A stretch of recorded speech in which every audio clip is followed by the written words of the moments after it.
आपण पाहत आहात एबीपी माझा। एक मोठी आणि महत्त्वाची बातमी, मुख्यमंत्री देवेंद्र फडणवीस पुन्हा एकदा हेलिकॉप्टर प्रवासादरम्यान थोडक्यात बचावलेले आहेत। मुख्यमंत्री बसण्याआधीच हेलिकॉप्टरने टेक ऑफ करायला सुरुवात केली होती, मात्र हेलिकॉप्टरचा पंखा मुख्यमंत्र्यांच्या डोक्याला लागण्यापूर्वी सुरक्षा रक्षकाने त्यांना बाजूला सारलं आणि पुन्हा एकदा ते एका मोठ्या अपघातातून बचावलेत।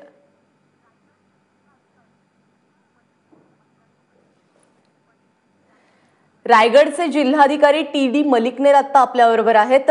जिल्हाधिकारी साहेब, स्वागत आहे आपलं। नेमकं काय घडलं आणि मुख्यमंत्री कसे बचावले?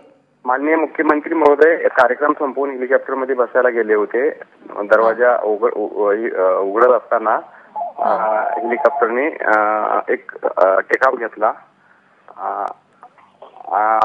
1 फूट 2 ते 2.5 फुटाचा, आणि थोडं टर्न झालं।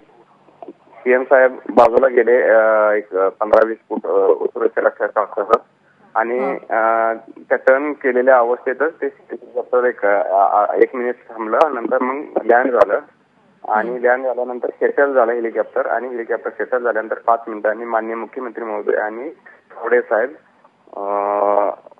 त्याच हेलिकॉप्टर मध्ये बसून मुंबईकडे रवाना झाले, सुरक्षित लँड झाले, आणि सीएम साहेबांच्या बैठका वर्षावर सर्व शासकीय बैठका चालू आहेत, सुरक्षित आहे, काय प्रॉब्लेम नाही।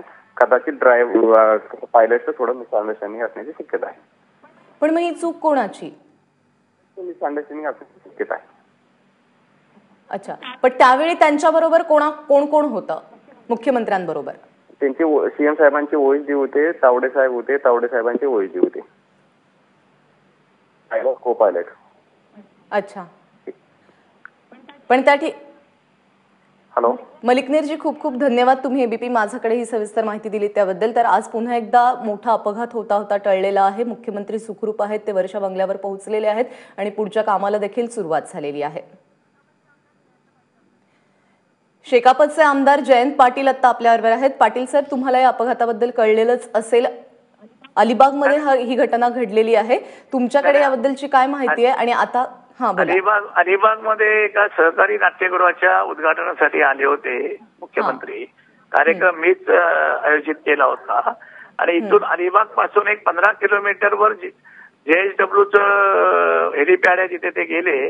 पण कॅप्टनने अचानकपणे 2 फूट ते हेलिकॉप्टर वरती उचललं, आणि त्यामुळे मुख्यमंत्र्यांना मागे यावं लागलं। तर त्याच्यामुळे प्रत्यक्ष मला माहिती नाही, मी ते अलिबाग मध्ये आता कार्यक्रम माझे वाढदिवस आहेत, त्याच्यामध्ये ते कार्यक्रम आहेत वेगवेगळे, त्याच्यामध्ये मी आहे। हॅलो, हा बोला।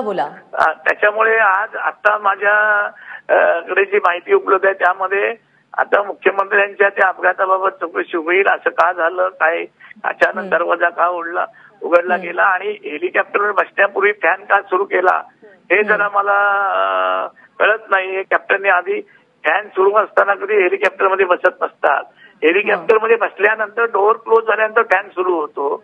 मी ज्या वेळेला हेलिकॉप्टर मध्ये बसतो त्यावेळेस ती पद्धत आहे। या ठिकाणी असं घडलं नसेल असं मला वाटतं, आणि असं घडलं असेल तर ती कॅप्टनची चुकी आहे, आणि त्याबाबत चौकशी होईलच। तुम्ही स्वतः उपस्थित होतात त्यावेळी तिथे? नव्हतं। माझी सुनबाई चित्रलेखा पाटील ही त्या ठिकाणी उपस्थित होती।